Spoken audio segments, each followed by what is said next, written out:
The ice didn't just crack that winter. It screamed. A long, tearing wail that rolled up out of the Blackwater Gorge and across the frozen valley like something alive was being torn in half. And maybe something was. Elowen Ashcroft heard it from her doorstep, one hand frozen on the storm shutter, and every hair on the back of her neck stood straight up. She was 24 years old that winter, the last of her line, and she had learned a long time ago. That sounds like that one meant nothing good was coming. Let me tell you about her, before the wolves, before everything changed. Elowen lived alone in a stone cottage near the edge of the Oakhaven marshes, where the forest went dark and the maps went blank. Her nearest neighbor was 3 miles off, and even that was generous, because the village of Kyle sat farther still, tucked in the crook of the mountains, where the frost couldn't quite reach. The villagers knew her name. They just didn't say it kindly. Wild Thing, they called her. Feral. The huntsman's strange daughter who talked to the trees and slept with a knife under her pillow. They weren't entirely wrong about the knife. Her father, Coran Ashcroft, had once been the master huntsman for the High Lords of the Eastern Reach. A man who could read a snowbank like a page of scripture, who could track a stag through a blizzard, and come home before the fire went cold. But something had happened years back, something to do with a lord's cruel order and a refusal Coran wouldn't take back. And a man who refuses the powerful does not stay powerful for long. So they took his title, his lands, his good name, and they left him a cottage at the end of the world and a daughter who watched him grow old and quiet and gray, until one spring morning she woke and he simply didn't. Elowen buried him herself under the big oak by the gorge, and she had been alone ever since, trading winter roots and cured pelts with a village that took her goods with one hand and made the sign against evil with the other. She had stopped expecting kindness from people. That was the thing you had to understand about her. She had stopped expecting it entirely, which is why, on that bitter afternoon, when the ice screamed, her first instinct wasn't to run toward it. Her first instinct was to close the shutter and let the world sort out its own troubles, the way the world had always let her sort out hers.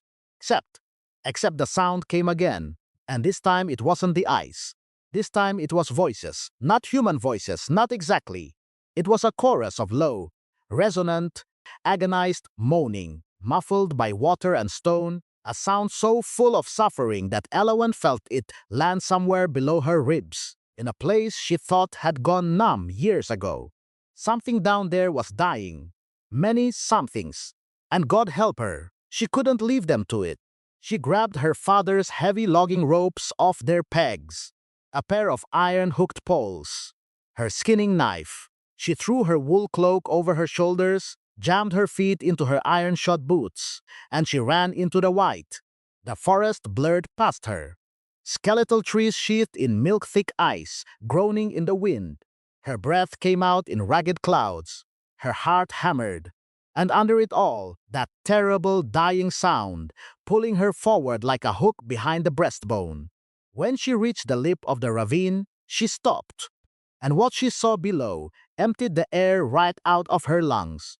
The ice shelf over the deepest part of the Blackwater had collapsed, caved in entire, and in the churning black slush water below, a pack of wolves was drowning. But they were not wolves. Not any wolves she had ever seen. They were massive, monstrous, 3 times the size of any timber wolf, with shoulders as broad as war horses and fur the black purple of a storm at midnight. Prehistoric. Impossible. The kind of beast her father told stories about when she was small.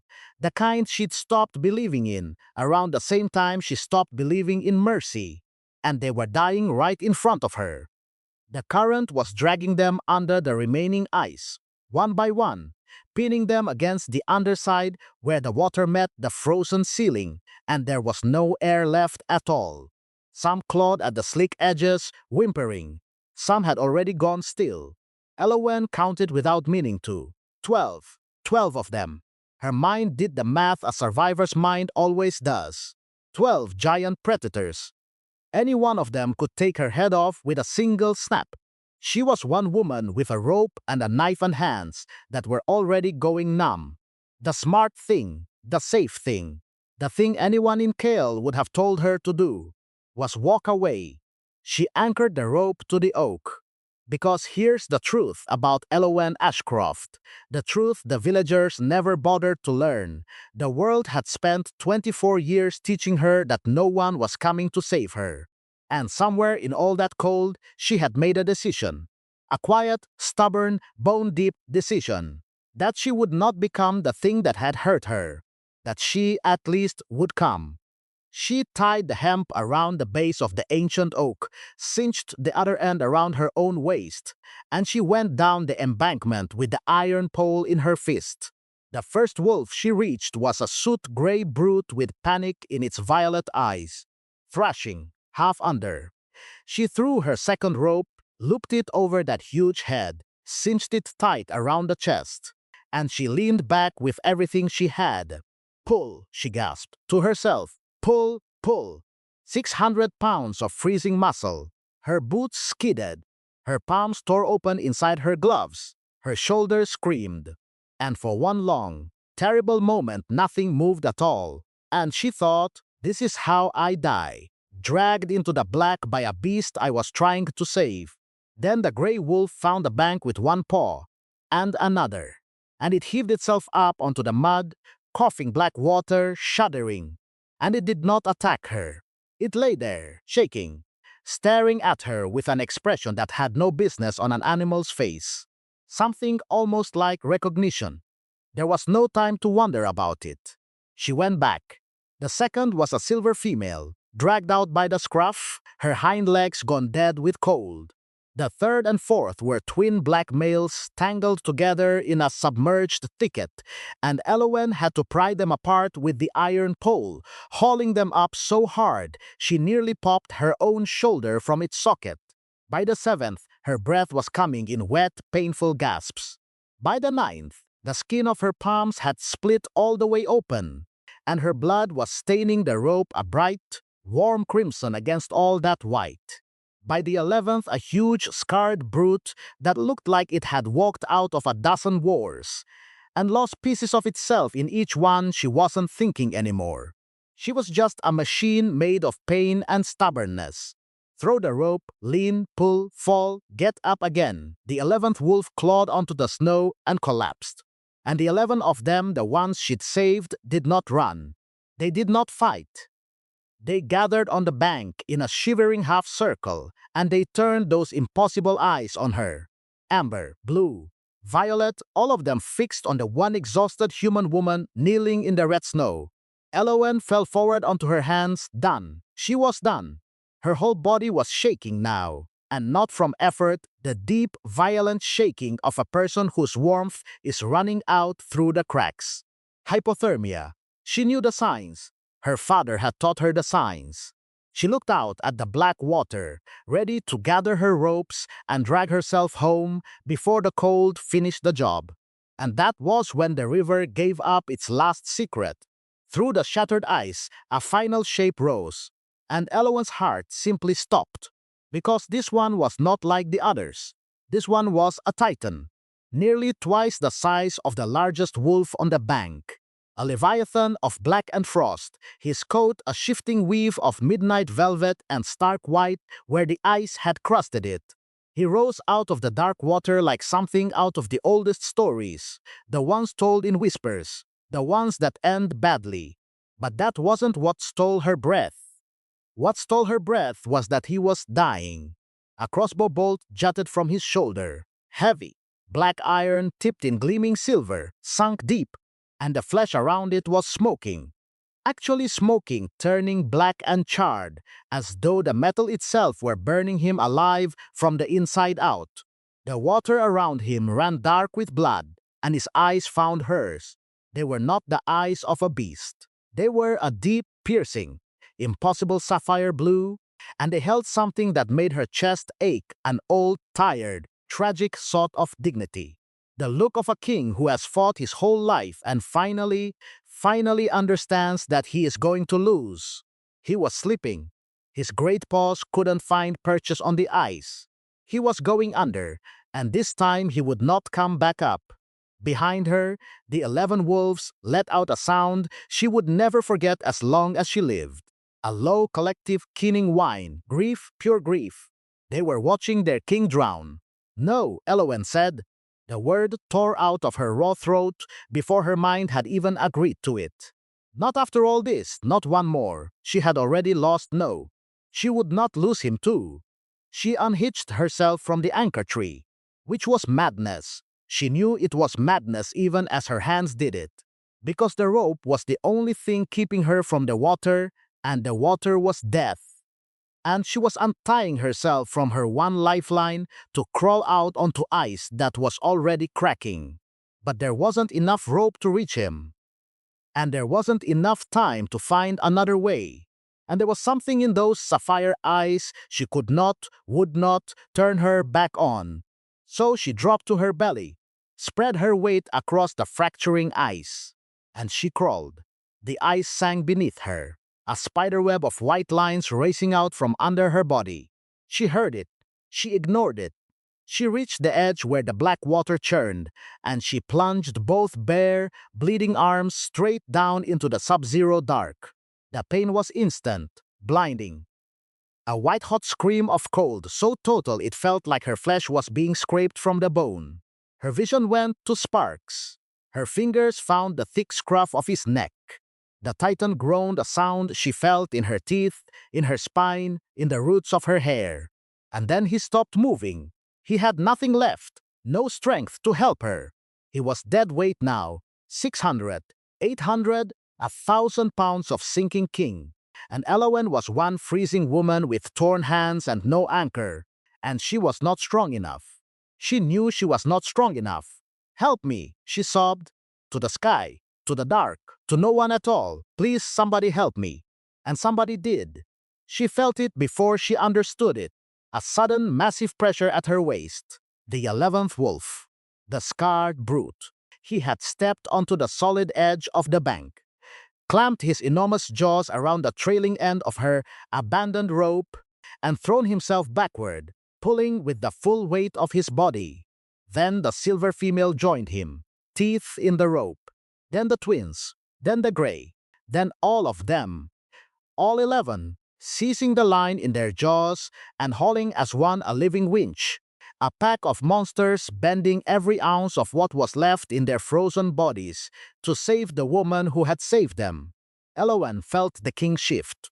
She got both arms deep, buried them in that soaked fur to the shoulder, and she pulled with a final, bone-cracking, soul-emptying heave that she was certain would be the last thing she ever did. And the Titan came free of the river's black mouth. The ice under her gave way completely in the same instant. She dropped, but the wolves were already moving. The silver female lunged, caught the hood of her cloak in her teeth, and dragged her back onto solid snow, out of the water, beside the great unconscious body of the king. And then Elowen just stopped. She lay in the snow, coughing, her vision fraying at the edges into black. She was freezing to death. She knew it with the calm, clinical certainty her father had drilled into her. Get to heat now, or don't see the dawn. Except there was no heat. There was only snow, and dark, and the long slide down into the cold. She closed her eyes. And here, right here, is where the first strange thing happened. The first of many. The thing she would tell no one, because no one would have believed her.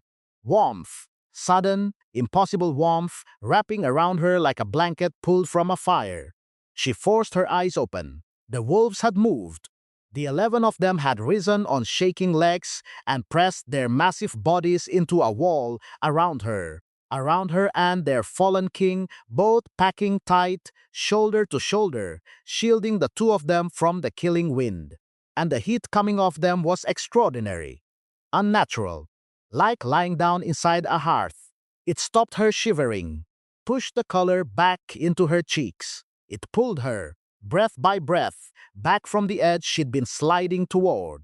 The pack she had rescued was now saving her, and Elowen Ashcroft, who had stopped expecting kindness from anything that walked or crawled or breathed, lay in a fortress of living fur with a dying king at her side, and she wept, silently, from somewhere very deep, for a reason she couldn't have named if you'd asked her. She lay there an hour, maybe more, while the storm howled itself out. Then she stood, because the Titan was still dying. His breath came shallow and rattling. That silver wound wept black. And Elowen, warm now, alive now, looked at the 11 wolves surrounding her and said the words as if they could understand her. We have to move him. And to her absolute astonishment, they did understand. She fetched her father's great logging sled from the top of the ridge, the one built to haul oak, and two of the largest black wolves put their massive snouts against the king's flank and pushed while she pulled. And together, a frail human woman and a pack of impossible monsters, they rolled the Titan onto the sled. The journey home was a thing out of a fever dream. One small woman and 11 mythic beasts, moving in perfect, silent procession through the last of the blizzard, hauling their dying sovereign across the snow. When they reached the cottage, the wolves crowded the porch and blocked the wind with their bodies. Only the scarred brute and the silver female helped her drag the king inside, where his enormous frame took up the whole of the braided rug before her stone hearth. And then Elowen went to work. She stoked the fire until the room roared. She fetched her father's old surgical tools, the heavy iron pliers, the jars of dried comfrey and wintergreen, and a rare, bitter root Coran had kept locked in a cedar box, a root he'd once told her could draw poison from a wound when nothing else on earth would. She'd never asked him where he learned that. She wished now that she had.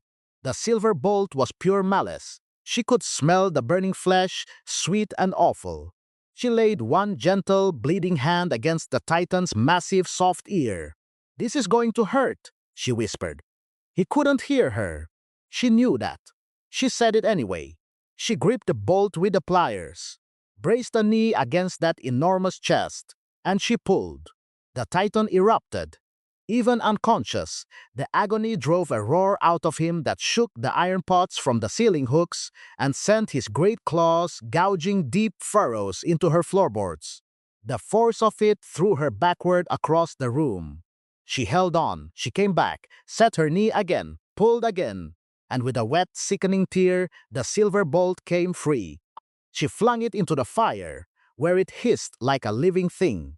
She packed the wound with her father's bitter paste, bound it tight in clean linen round and round that massive torso, and by the time she finished, she was drenched in sweat and dirt and the dark blood of a king, and the black veins that had been crawling out from the wound had begun, slowly, to recede. Outside, the 11 wolves let out a low, collective hum. Relief. She felt it through the walls. Elowen sank down beside the hearth. Beside him, inches away from a beast that could have killed her with a thought. And she was too far past exhaustion to be afraid. She rested her head against his massive flank, laid one torn hand over his great, steady, beating heart. And she slept. Hours passed. The blizzard died. The world went white and silent and still.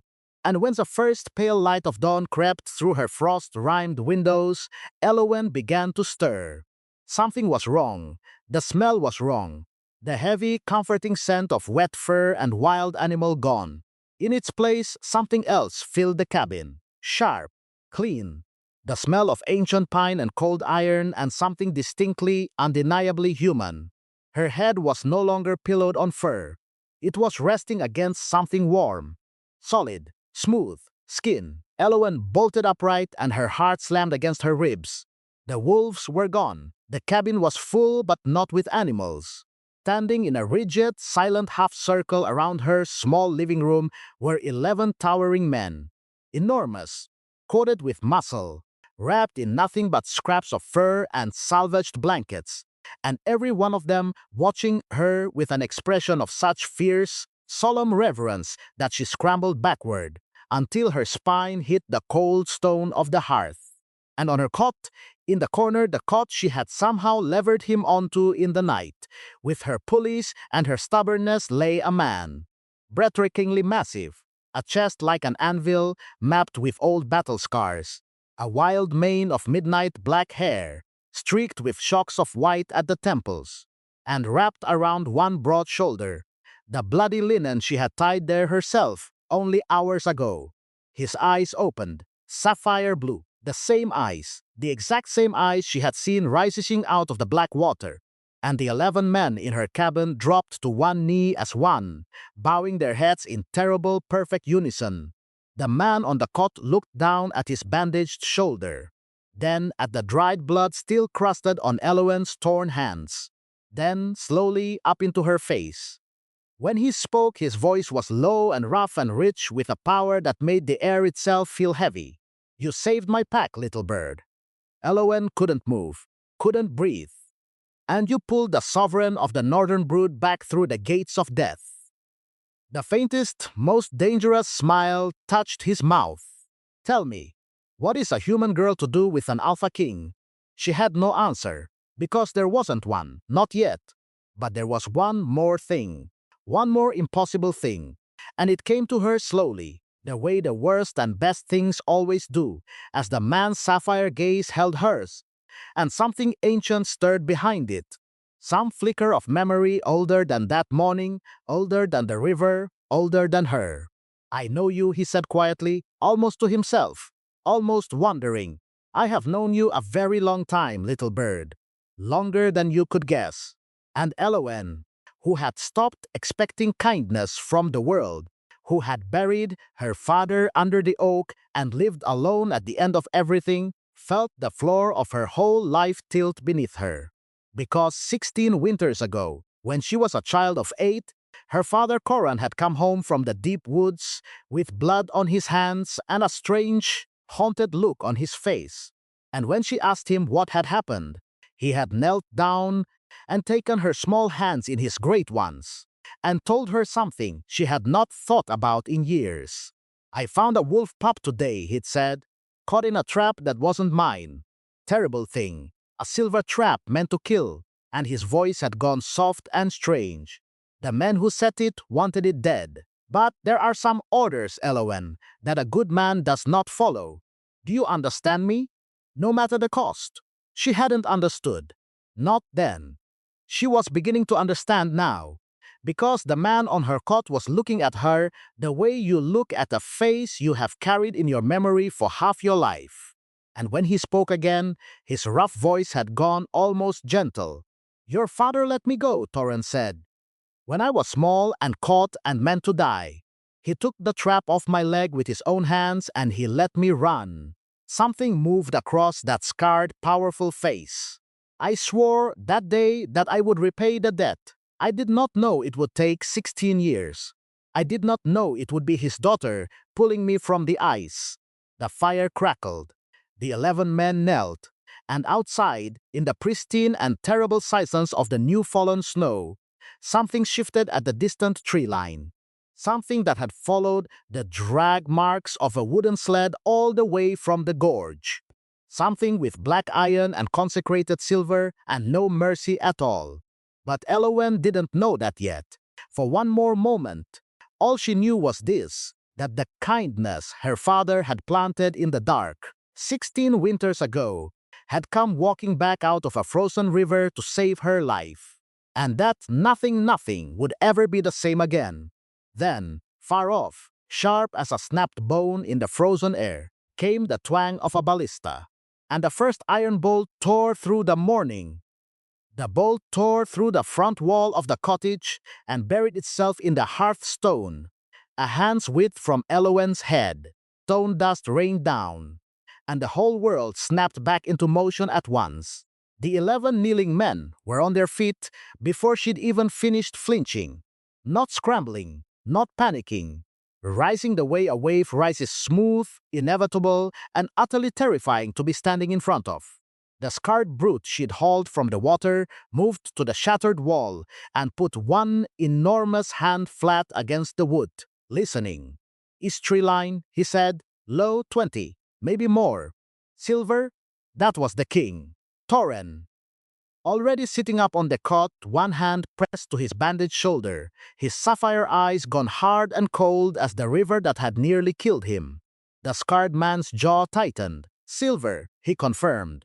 And something in the room dropped. A temperature. A hope. Elowen didn't understand it yet, but she would. She was on her feet too, her back still against the hearth. Her mind doing that thing it did in a crisis, going very quiet, very fast, sorting the room into what could save her and what could get her killed. Because that was how she'd stayed alive out here for 24 years. Not by being brave, by being quick. Who are they? She said. Nobody answered. Which, if you've ever been the only person in a room who doesn't know why everyone else has gone pale, you'll understand is its own particular kind of horror. Who are they? She said again, sharper. Torren rose from the cot, and even wounded, even swaying, he unfolded to a height that made the low ceiling of her cottage feel like a child's dollhouse. He towered. He filled the space. And when he looked at her, there was something almost like apology in it. They are hunters, he said, and they are here for me. Now, here's the thing about Elowen Ashcroft that the men in her cabin didn't know yet. She had spent her whole life being told what she couldn't understand. Too wild, too strange. A woman alone at the end of the world, surely too fragile for the truth of things. Her father had been the only one who ever spoke to her plain, and she had buried her father under the oak. So, when this enormous, impossible, half-dead king stood in her home and gave her 4 soft words, instead of the truth, something in her went flint. No, she said, you don't get to do that. Torren blinked. Do what? That. She jabbed a finger at him, at the whole gathered pack of them, blood still on her hands from saving their lives. That gentle little half-answer you give to someone you think can't take the real one. I dragged 12 of you out of a frozen river last night. I pulled a silver bolt out of your shoulder with my father's pliers while you screamed loud enough to wake the dead. I have earned the whole truth. So give it to me now. Fast. Before whoever's out there puts a bolt through both of us. Silence. And then, and she would think about this later, would turn it over in her mind for a long time, Torren smiled. Not the dangerous one from before. A different one. Slower. Surprised. Something that looked almost like respect breaking across that scarred and ancient face. Corran's daughter, murmured the scarred man from the wall. Of course she is. The whole truth, Elowen said again. So Torren gave it to her. Fast, like she asked. In the time it took the hunters at the tree line to reload. The pack was the northern brood. Old blood, older than the kingdoms, older than the maps. They held the deep forests under an ancient accord, the timber, the silver veins in the mountains, the high passes that any army would kill to control. And someone at last had decided to stop asking politely. His name is Malric Crane, Torren said, and the name came out of him like something spat from a wound. A lord with an appetite and no soul to slow it down. He wants the forest, all of it, and to take it he must take us first. So he hunts you, Elowen said. So he hunts us, Torren agreed, with silver bolts and consecrated blades and men who fear nothing, because he pays them enough to forget how. His hand tightened on his shoulder. We were ambushed in the past 3 nights ago, driven herded, like deer onto the ice of the Blackwater. He knew it would break. He knew we would drown. Except you didn't, Elowen said. Except a wild woman with a rope came down the embankment, said the scarred man, when every sane creature in the world would have run the other way. Elowen looked at him. What's your name? Bracken, he said. And the silver, she said, because her mind was already 3 steps ahead, already at the terrible edge of the thing nobody wanted to say out loud. Why does it matter so much? You were the size of horses. A blade is a blade. And that was when Torren told her the last piece. The worst one. Because we cannot change, he said quietly. The silver is in our blood now, all of us. From the water, from the wound. Until it passes, the wolf is locked away. We cannot shift. We cannot heal the way we should. He met her eyes. Out there is an army built to kill monsters. And in here are 11 exhausted men and a king who can barely stand. Not one wolf among us. The room understood before Elowen's mouth did. They were going to fight Malric Crane's silver hunters. As men, as tired, freezing, ordinary men, and they were going to lose. Now, you'd think, wouldn't you, that this is the part where the small human woman goes quiet in the corner and lets the warriors handle it, where she wrings her hands and waits to be protected. You'd be wrong, because Elowen Ashcroft had not survived 24 winters at the end of the world by waiting to be protected, and because standing in front of her, bleeding and doomed and far too proud to say so, was the pack that had shielded her body with their own in the snow. When she was dying, the first living things in longer than she could remember, to treat her like she was worth saving. She wasn't going to let them die on her floor. She crossed the room. Fast, threw back the braided rug where the Titan had lain all night, and underneath, set into the floorboards, was a heavy iron ring. Torren watched her, something unreadable in his eyes. She hauled the ring. A trapdoor came up with a groan, and cold air breathed out of the dark below. My father was Corran Ashcroft, Elowen said, and there was iron in her voice now, the same iron that had been in his. Before they exiled him, before they took everything, he was the master of the hunt for the High Lords, and a man like that does not come to the end of the world empty-handed. She pointed down into the black. That cellar is full of cold steel and heavy crossbows, blades that never saw a battle, bows still waxed and true. She looked up at 11 of the most dangerous creatures on the continent, and she did not flinch. If you're going to fight as men, then you'll fight armed. Get down there now. For a long moment nobody moved, and Elowen thought, with a lurch of pure panic, oh no, I've done it now. I've given orders to a king, to a whole pack of monster kings. And any second now one of them is going to remind me exactly what I am, which is a woman with torn up hands and a big mouth and absolutely no business. Torren laughed. Low, rough, genuine. It rolled up out of that anvil chest and filled the ruined cabin, and every man in the room seemed to breathe again at the sound of it. Corran's daughter, he said, shaking his head slowly. Wonder and something warmer moving under the words. The Fates have a cruel sense of humor, and a fine one. He nodded to his men. You heard the lady. Arm yourselves. And they went. Because, and this is the thing Elowen only understood later, lying awake, turning the whole strange day over, a true king is not the one who gives every order. A true king is the one who knows a good order when he hears it, and who is not too proud to follow a wild woman down into her father's cellar when she's right. They armed. Broadswords and throwing axes and heavy crossbows hauled up out of the dark and into the gray dawn light. And while they did, Torren stood near the hearth with a battle axe in his good hand, watching Elowen move through the ruin of her home with the sharp economy of someone who had survived a great deal. You're not what I expected, he said. Nobody ever expects me, Elowen said, not looking up from the crossbow she was checking. That's rather the point. Your father. Torren's voice softened. Did he tell you? About the pup in the trap? And Elowen's hand stilled on the crossbow. Because he had. 16 winters ago, a wolf pup in a silver trap that wasn't his to spring, and an order a good man wouldn't follow, no matter the cost. She'd thought it was a story. She was standing in it now. He told me, she said quietly. I didn't know it was real. It was real. Torren's sapphire eyes held hers across the wrecked room. Your father saved a creature the world had already sentenced to death. He asked for nothing. He never came looking for thanks. A pause. And now here you are, his daughter, doing the same thing, as if it runs in the blood. Elowen didn't answer that. Because she couldn't.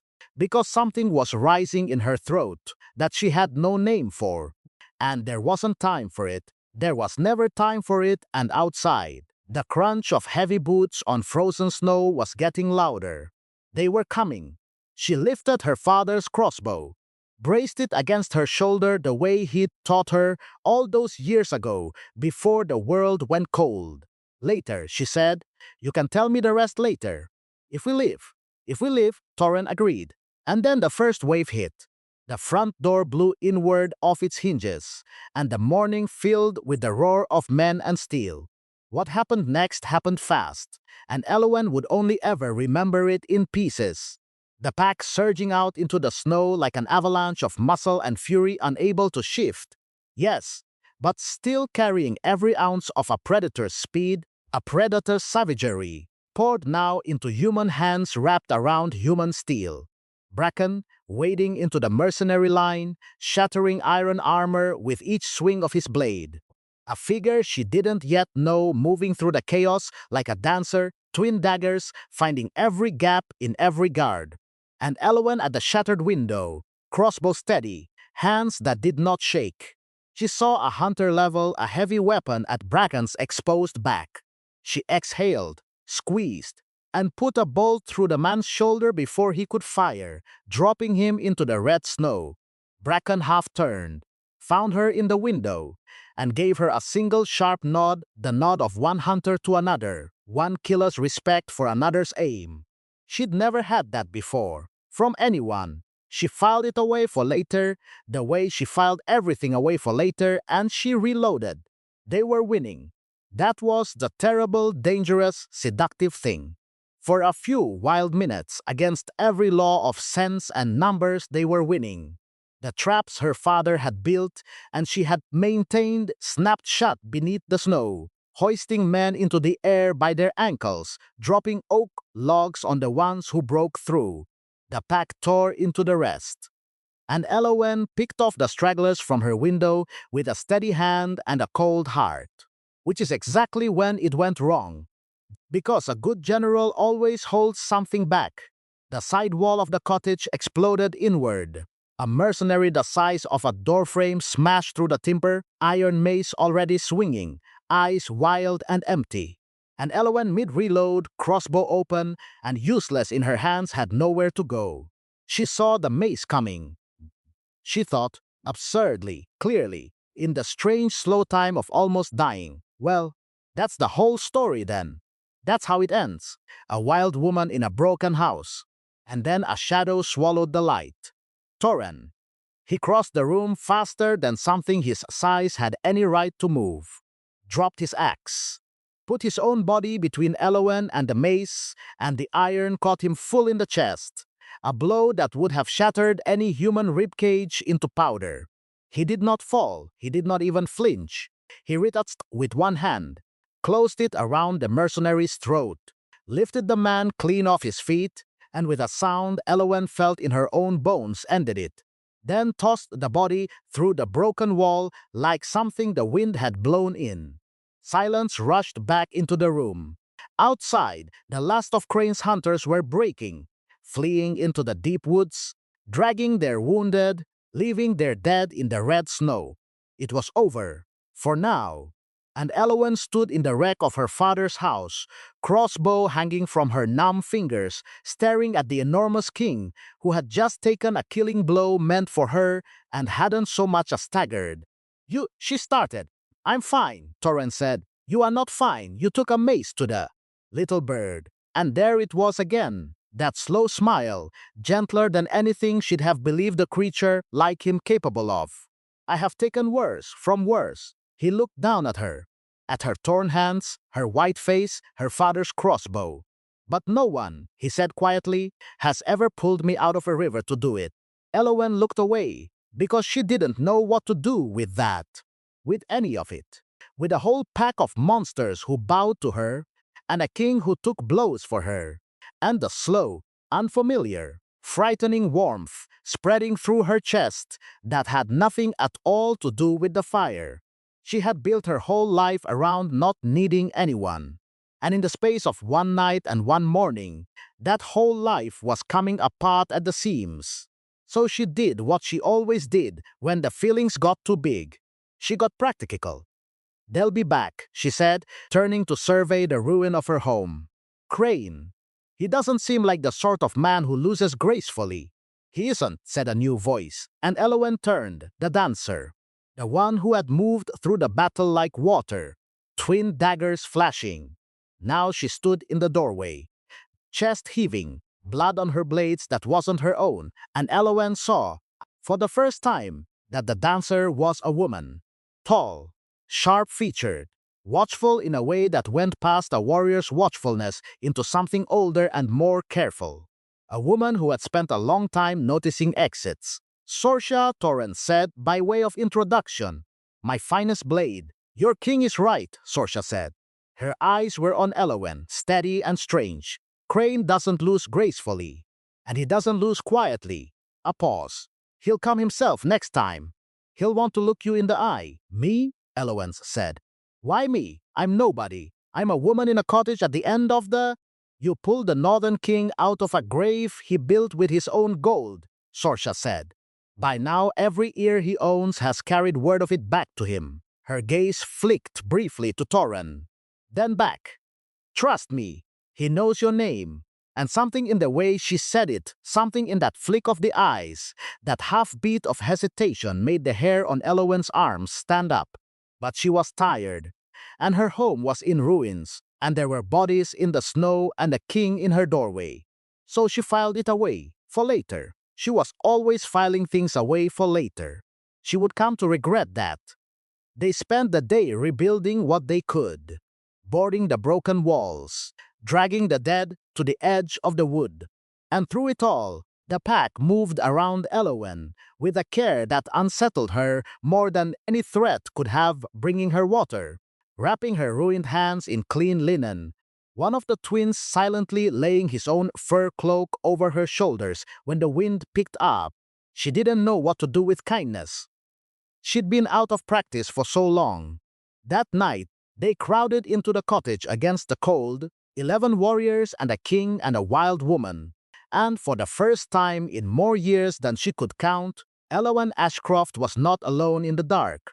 She lay by the hearth, listening to them breathe, and she thought about her father, about the pup in the trap, about a good man who did a good thing in secret and expected nothing for it, and how that quiet kindness had come walking back out of a river 16 winters later to save his daughter's life. As if it runs in the blood, Torren had said. She didn't sleep much, and so she was awake, near dawn, when she heard the sound from the corner. Soft, careful, the sound of someone trying very hard not to be heard. Elowen lay still. Sorsha. The warrior woman had risen in the dark and crossed to Elowen's father's cedar chest, the one where the herbs were kept, and the surgical tools, and the old journals in Coran's cramped hand that Elowen had never quite been able to bring herself to read. Sorsha was going through them, quickly, quietly, looking for something, and Elowen's heart began to pound. Because there was only one reason a person searches your dead father's things in the dark while she thinks you're sleeping. And it isn't a kind one. She should have said something, sat up, called out, except she didn't, because there was something in Sorsha's face, lit blue by the dying embers, that stopped her cold. Not greed, not malice, grief. The woman was crying, silently, tears running down that sharp, watchful face as she paged through the journals of a dead huntsman, searching for something she was terrified to find. And Elowen, who knew that particular grief, who had felt it in her own chest every day for years, the grief of loving someone the world took from you. Elowen held her breath and watched and did not understand. Not yet, but the pieces were there now, in the dark, waiting. A warrior who searched a dead man's things and wept. A lord who knew a wild woman's name, a father's journals never read, and a dead 16 winters deep that was only just beginning to come due. Sorsha found a folded paper pressed between the pages. She read it once in the ember light. Her face crumpled, and she pressed it to her chest and bowed her head and wept without a sound. Then she slipped the paper into her tunic, closed the chest with the softest click, and went back to her place among the sleeping pack as if she had never moved at all. Elowen lay in the dark a long time after that, watching the corner where Sorsha slept. thinking about all the things she'd filed away for later, and feeling, for the first time since the eyes screamed, that later was going to arrive a great deal sooner than she was ready for. 'Cause outside, beyond the boarded walls, beyond the red snow and the tree line and the frozen miles, a lord with an appetite and no soul to slow it down was already saddling his horse. And this time he was coming himself. He came at midday, under a white flag, which, if you know anything about men like Malric Crane, is somehow worse than coming with swords. Elowen saw him from the boarded window. One rider, picking his way up the snow-choked path to her ruined cottage, alone, unhurried, a scrap of white cloth tied to a raised lance. Behind him at the tree line a dark mass waited, 50 men, 60. She stopped counting, and Torren beside her at the window went very still. "He wants to talk," Elowen said. "He wants to look at you," Torren said quietly. Sorsha was right. He's curious now. A wild woman who pulls kings from rivers. His jaw tightened. Curiosity in a man like Crane is more dangerous than his whole army. "Then I won't give him the satisfaction," Elowen said, reaching for her crossbow. Torrent's hand closed over hers, gentle, immovable. "You'll give him nothing," he agreed, "but you'll hear him. Because a man who wants to talk is a man who has something to lose. And I'd very much like to know what it is." So they opened the door, and Malric Crane rode into the wreckage of her father's yard and got a look at Elowen Ashcroft and smiled. He was not what she expected. She'd built a monster in her mind, something with fangs and fire. But the man who swung down off his horse was almost ordinary, middle-aged, handsomely dressed in dark wool and silver clasps. A face that would have been kind if you didn't look too long at the eyes, which were the flat, patient eyes of a man who has never in his life been told no and meant it. "So," he said, and his voice was warm, pleasant, awful. "The huntsman's daughter. I confess I had to see it for myself." Elowen said nothing. "Do you know," Crane went on, strolling through her yard as if he owned it, as if the bodies of his own men hadn't lain there a day before, "I knew your father, Coran Ashcroft, master of the hunt." He clicked his tongue. "A tragedy. What happened to him? Exiled, ruined, forgotten. And for what? A single act of disobedience." He turned those flat eyes on her. "Doesn't seem fair, does it? That a good man's whole family should freeze at the end of the world. That his daughter should be reduced to this." And Elowen felt it the hook, sliding in. Because he wasn't wrong. That was the terrible thing. None of it had been fair. "Come with me," Crane said softly. "That's all. Come back to the world of men, where you belong. I'll restore your father's name, your lands, your title. You'll never be cold again. You'll never be alone again." A pause. "All you have to do is walk away from these animals. And tell me where their king sleeps."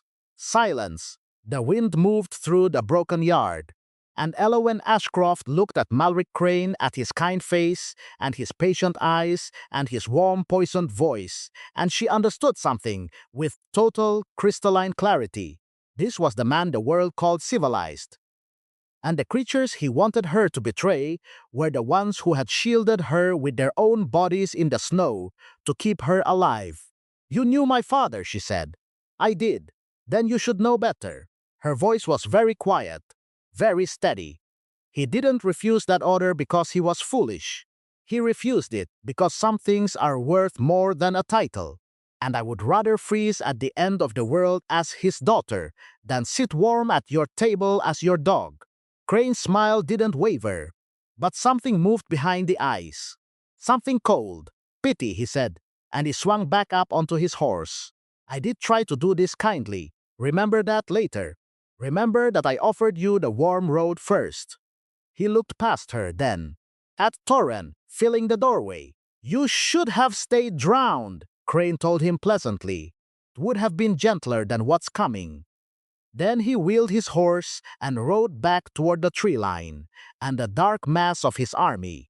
And Elowen watched him go with her heart pounding and a cold certainty settling into her bones. He'd given her until nightfall. He'd said it like a courtesy. Give up the king, or the whole valley burns. Now, I want you to understand what Elwen was facing, because it matters for what comes next. 11 warriors and a king who could not become wolves. A cottage with 2 walls boarded and 2 walls broken.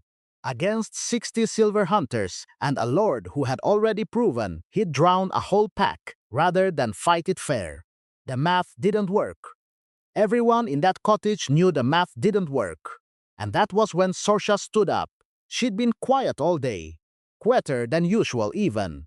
Sitting apart, one hand pressed to her chest, where Elowen suddenly remembered a folded paper lay hidden in her tunic. And now she stood, in the center of the room, in front of her king, and her sharp face was pale as milk. "There's something you have to know," Sorsha said, "before tonight. Because after tonight I may not get the chance to say it." Torren turned to her, and Sorsha told them, fast, like tearing off a bandage, like a wound she'd carried too long. She had not always been of the pack. Years ago, she'd been Crane's, one of his silver hunters, placed among the northern brood as a spy, sent to learn their movements, their weaknesses, the paths through the deep wood, everything a man like Crane would need to drive a pack of monsters onto breaking ice. The ambush at the Blackwater, the trap that nearly drowned them all. She had helped set it. The room went utterly silent. 11 warriors and a king, staring at the woman who had betrayed them into a frozen grave. "I helped him herd you onto that ice," Sorsha said, and her voice didn't shake, though everything else about her did.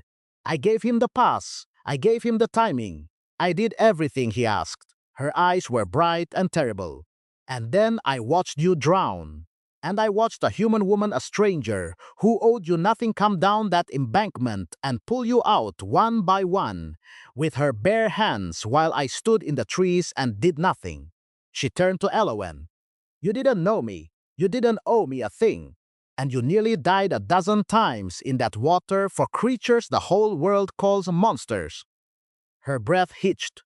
"And I thought, what does that make me? What have I been? All these years that a wild woman at the end of the world has more honor in her torn-up hands than I have in my whole life." Nobody moved. Bracken's hand had drifted to his blade. His face was stone. And Elowen understood at last the grief she'd seen in the dark. A woman searching a dead man's journals. A woman weeping over pages she had no right to. "The chest," Elowen said softly. "My father's journals. What were you looking for?" Sorsha reached into her tunic, drew out the folded paper, and held it out not to Torren but to Elowen. "Proof," she whispered, "that I wasn't wrong to change." Elowen took it, unfolded it, and there, in her father's cramped and careful hand, was a page she had never read, because she'd never been able to bring herself to open his journals at all.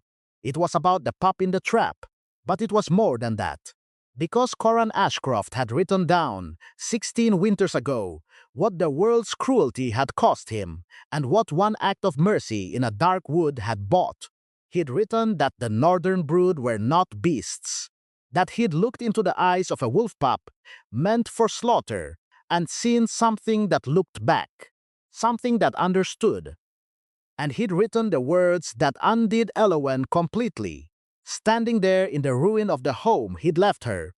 "The measure of a soul is not whether it walks on 2 legs or 4. It is whether, when it holds power over the helpless, it chooses mercy. I could not save my name, but I could save this small life.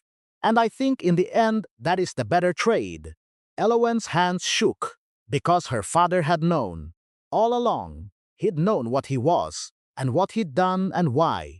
And he'd left it here for her to find, folded in a book she was too afraid of grief to open. "He was trying to tell me," she whispered, "even after he was gone. He was trying to tell me who to be." And Sorsha, the spy, the traitor, the woman with more blood on her hands than any of them, Sorsha dropped to one knee in front of her king. "I can't undo what I did," she said, "but I know Crane. I know how he fights. I know where he'll place his men, and when he'll send them, and the one thing in this world he's afraid of." She lifted her head. "Let me give you that." Let me be, for one night, the thing that wild woman's father believed we could be. And if I die tonight, let me die on the right side of it." The silence stretched. Bracken's hand stayed on his blade. And then Torren, who had every reason to tear her apart, who had drowned in the water she'd helped freeze, Torren reached down and lifted her to her feet. "My father used to say," the king murmured, "that the pack is not who you are born beside. It's who you choose to stand beside, when standing costs you everything." He looked at her a long moment. "You could have run tonight. You chose to confess instead. That's a choice, Sorsha. That's the only thing that's ever mattered." He turned to Elowen. "What do you say, little bird?" "It's your house," she searched in the dark. "Your father's grief," she wept over, and every eye in the room turned to Elowen Ashcroft, the wild woman, the outcast, the last of her line, being asked for the first time in her life to decide the worth of another human soul. She thought about her father, about mercy in a dark wood, about the better trade. "Stand with us," Elowen said, "and we'll call it even." Sorsha wept, and they made their plan. Night fell like a held breath. Crane came exactly when Sorsha said he would, exactly how she said he would, his men fanning out through the eastern tree line, torches doused, moving low and quiet through the deep snow toward the cottage that held their prize. And walking straight into the ground, Elowen had spent the whole afternoon preparing. Because a huntsman's daughter knows the land the way a lord never can. The first line of hunters hit the pit traps and vanished into the dark with screams.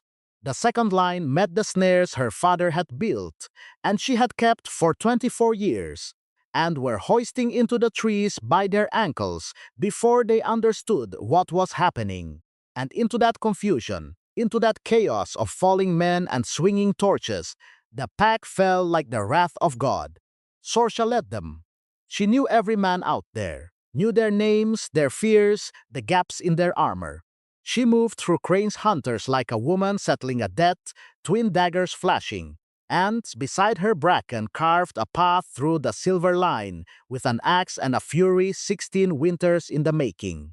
And Elowen was everywhere, not hidden, not protected.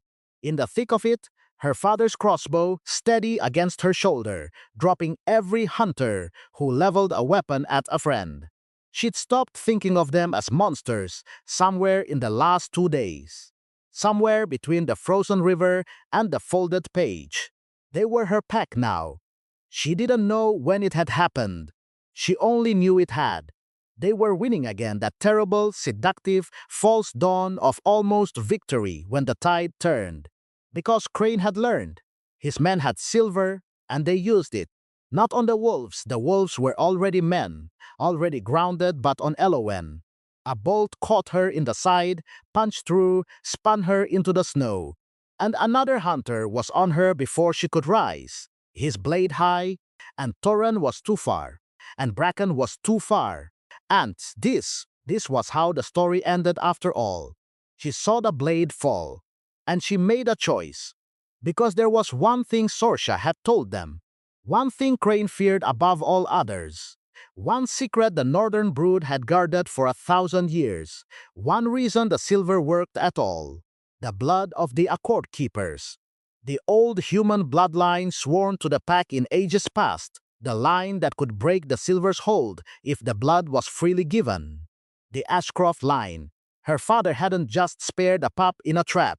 He'd been one of them, all along, the last Accord Keeper.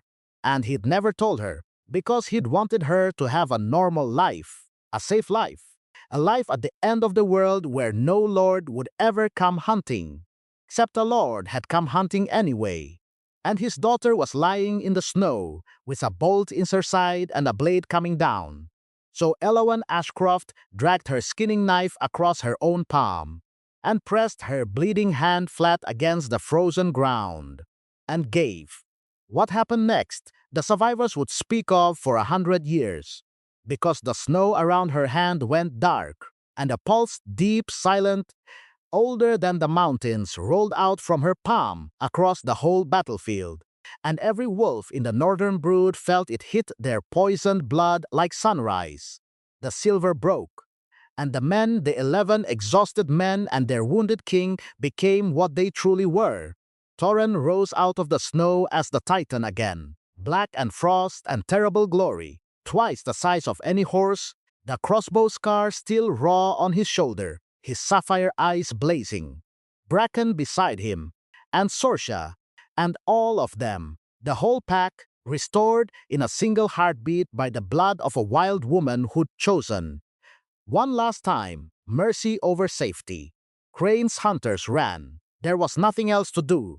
You do not stand and fight a pack of unleashed monsters. You run and you pray and mostly you die anyway. And in the center of it all, Torren the Titan stood over Elowen's fallen body and lowered his massive head and pressed his nose against her bleeding hand and made a sound no one had ever heard a king make. Low, broken, pleading. Live, it said. Please live. She lived. Of course she lived. Because the blood that broke the silver ran both ways, and where her hand had touched the earth, where she'd given everything, something gave back. The wound in her side closed. The color came back to her face.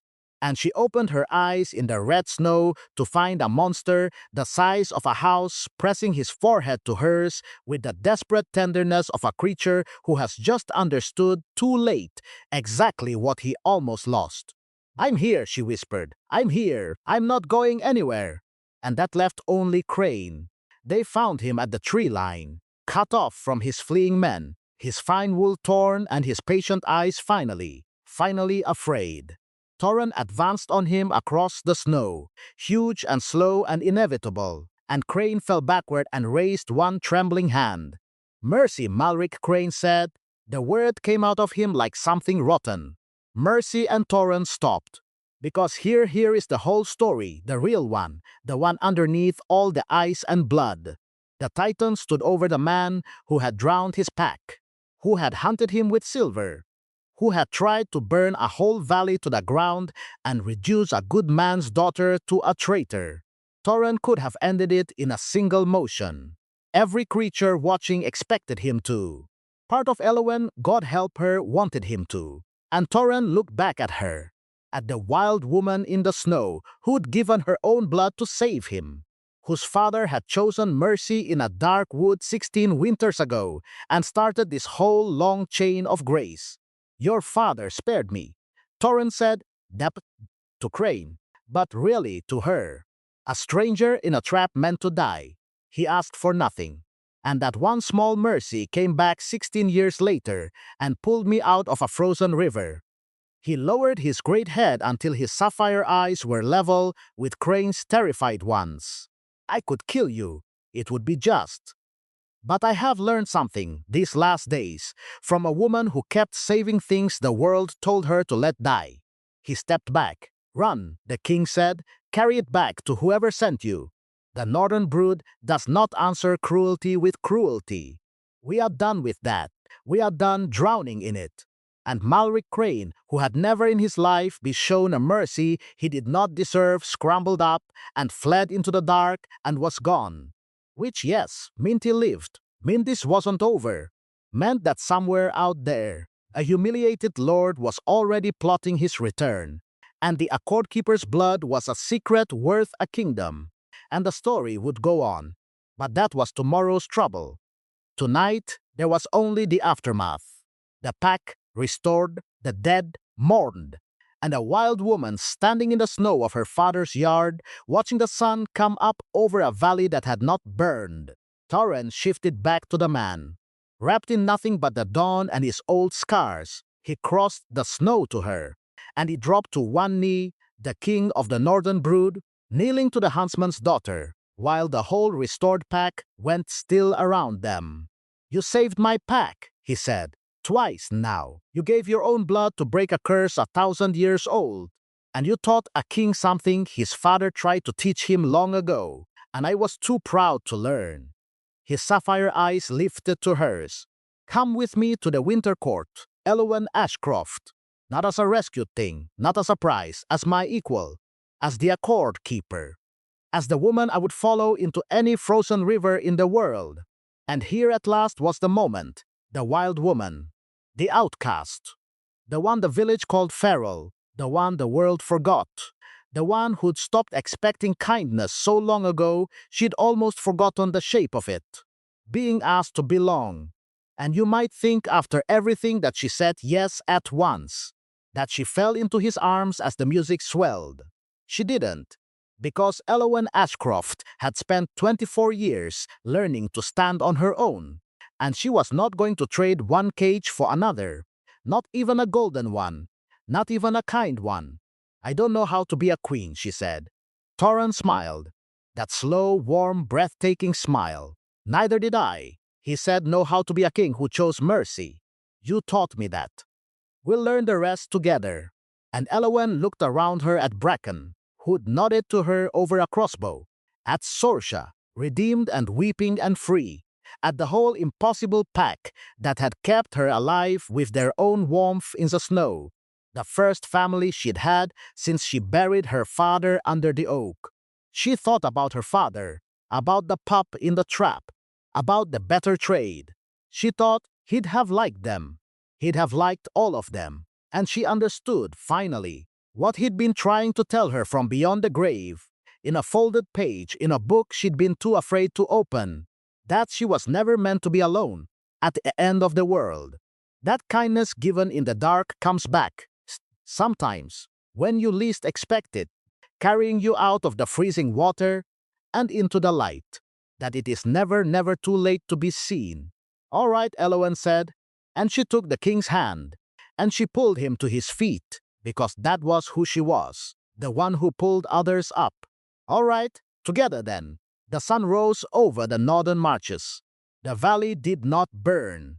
And a wild woman who had stopped expecting kindness from the world walked into the dawn surrounded by a pack that would have died for her, and very nearly had with her head high, and her father's blood warm in her veins, and for the first time in a very long time, a home.